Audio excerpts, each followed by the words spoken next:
Assalamualaikum warahmatullahi wabarakatuh.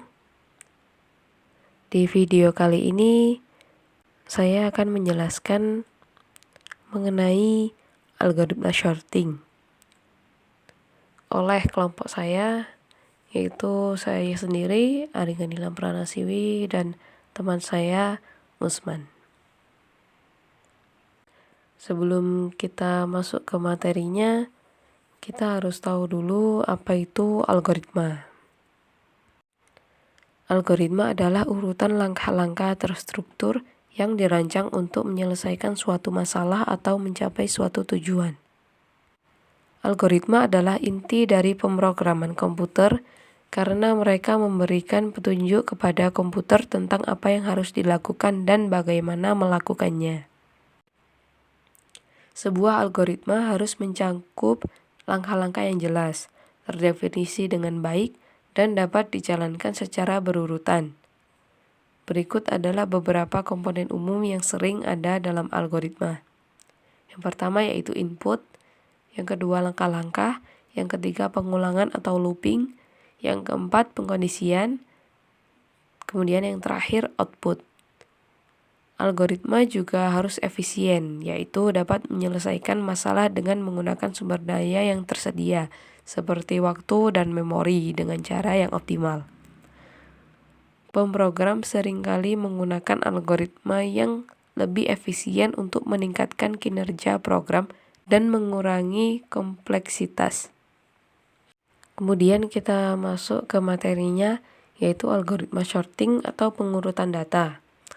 Algoritma shorting adalah proses pengurutan elemen-elemen dalam suatu himpunan data atau array dalam urutan tertentu.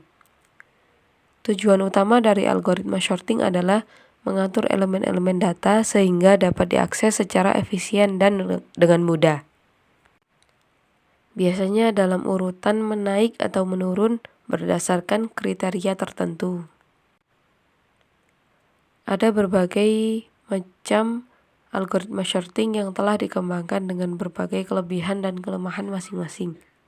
Berikut ini beberapa contoh algoritma shorting yang umum dilakukan. Yang pertama yaitu ada bubble sort. Algoritma ini membandingkan pasangan elemen berdekatan dan menukar posisinya jika urutannya salah.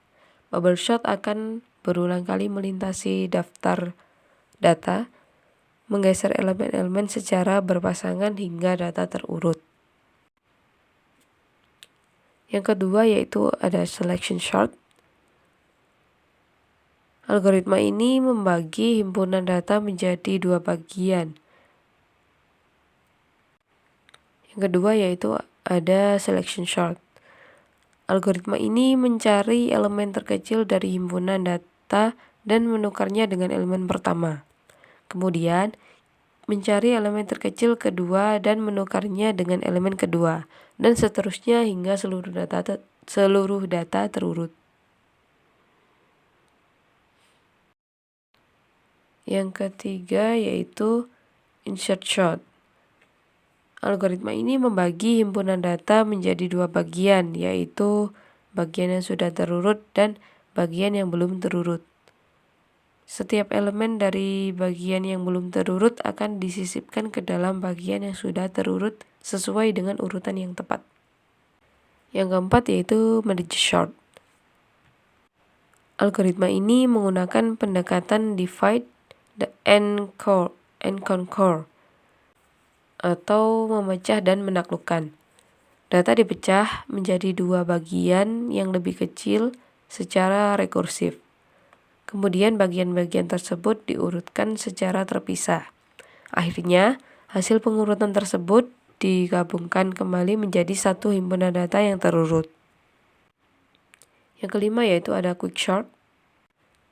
Algoritma ini juga menggunakan pendekatan divide and conquer. Data dibagi menjadi dua bagian berdasarkan suatu pivot, yaitu elemen yang dipilih. Setelah itu, bagian sebelum pivot dan bagian setelah pivot diurutkan secara terpisah. Proses ini diulang pada setiap bagian hingga seluruh data terurut. Itu hanya beberapa contoh algoritma shorting yang umum digunakan.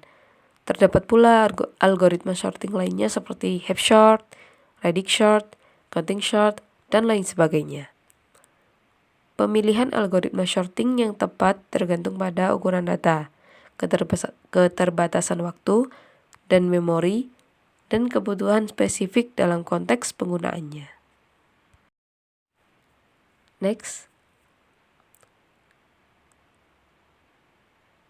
Di sini saya akan menjelaskan salah satu dari beberapa contoh algoritma sorting yang umum digunakan, yaitu bubble sort. Konsep dari algoritma ini adalah mengulang proses pembanding antara tiap-tiap elemen array dan menukarnya apabila urutannya salah.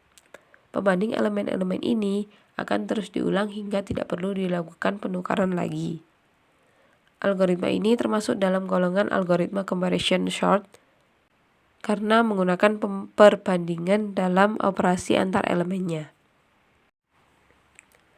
Berikut ini adalah gambar suatu proses bubble sort.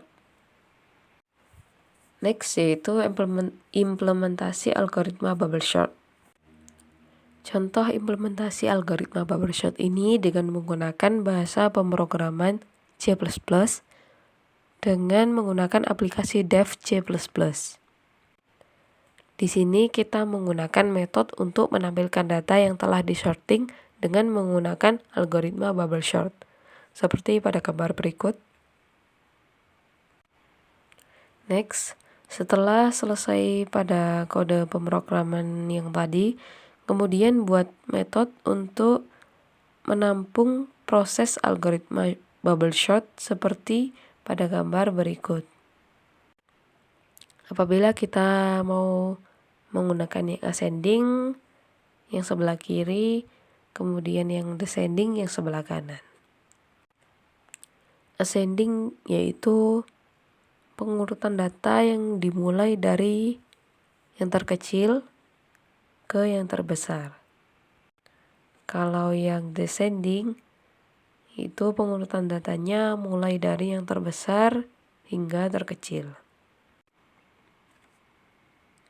Selanjutnya yaitu output yang akan ditampilkan apabila ascending seperti yang sebelah kiri dimulai dari angka 2, 3, 4, 5, 7, 9.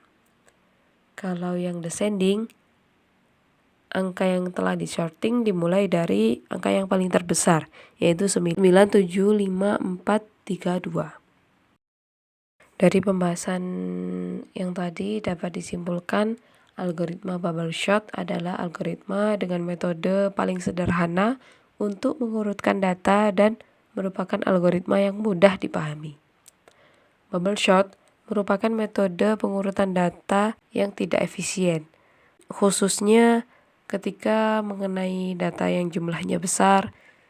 Hal ini karena ketika mengurutkan data yang sangat besar akan sangat lambat prosesnya. Pada sorting data secara ascending dan descending, perbedaan hanya terletak pada ukuran data yang diurutkan. Apakah itu lebih besar atau lebih kecil dengan sintak programnya. Jika pada ascending, kita menggunakan if dalam kurung A dalam kurung J tutup kurung lebih besar A buka kurung J plus 1 tutup kurung. Maka pada descending kebalikannya dari ascending, yaitu if A dalam kurung J sama seperti tadi. Bedanya yaitu di tanda lebih besar lebih kecilnya. Kalau ascending lebih besar, kalau descending lebih kecil. Begitu. Sekian penjelasan dari kelompok kami. Mohon maaf apabila ada kesalahan kata maupun perbuatan. Semoga ilmu yang kami sampaikan dapat bermanfaat bagi penonton yang melihat video ini atau menyimak video ini. Terima kasih. Wassalamualaikum warahmatullahi wabarakatuh.